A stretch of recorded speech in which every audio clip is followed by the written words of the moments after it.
Well, hello again from Tracking the Blood Show for Christ Ministries. We are continuing our Deer on the Wall series. Uh, Behind me, you're looking at a mainframe 8-point that was 19.5-inch spread when I harvested him.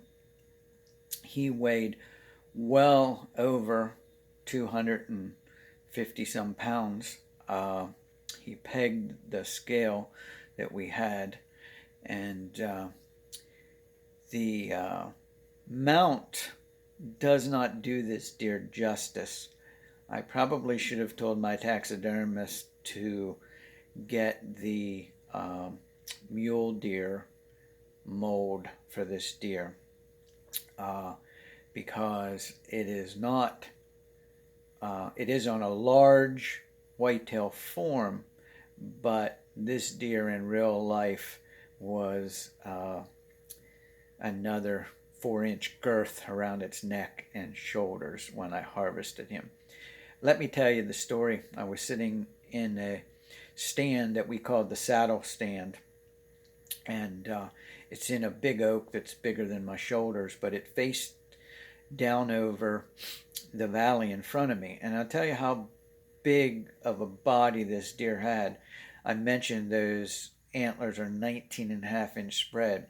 Well, as oft times I do, I read a book when I hunt, Louis L'Amour Old Westerns, and I happened to be reading a book, and when I looked up, down in front of me, in the bottom was this buck, and he was coming right to me.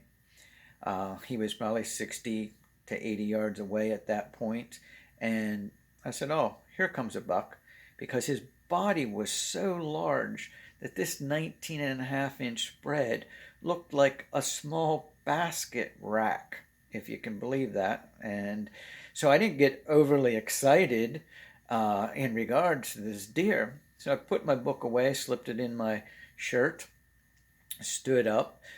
This stand is set up where there's a small beech tree right in front of it, and so very close to the stand that I sit in, so it gives great amount of cover. Well, I stand up and get turned with my bow, and the deer at that point has covered half of the distance, so he's only about 40 yards, and he's going to walk by a trail just to my left hand side that's going to put him at about 16, 18 yards max broadside.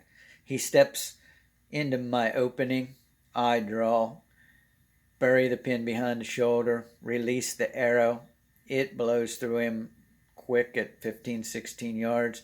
He lunges forward and goes past a big tree and slightly angles behind me and crashes within 40 yards and goes end over end. His head goes down first, and his momentum and body weight drives his antlers completely into the ground, clear up to the main beams, and his body flips over him.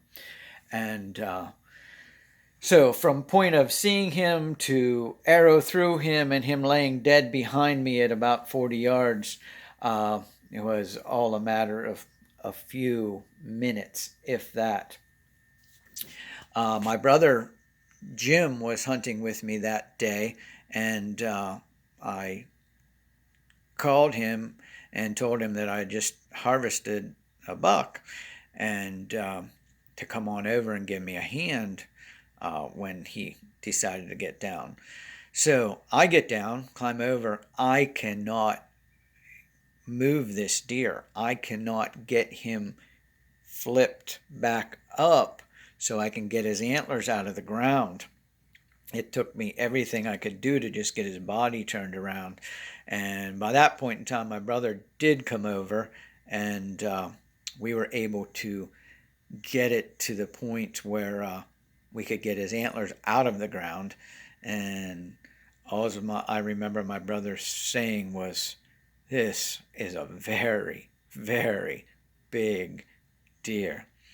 And I said, "I have to agree with you." So we took care of it and got it home.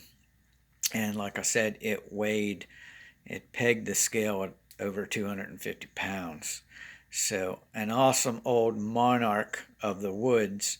And Maryland allows you to harvest $2 if you buy an extra tag. Well, later in this series, I'll show you a skull mount of the buck that was with this deer earlier in the season that I harvested. Okay, God bless you all.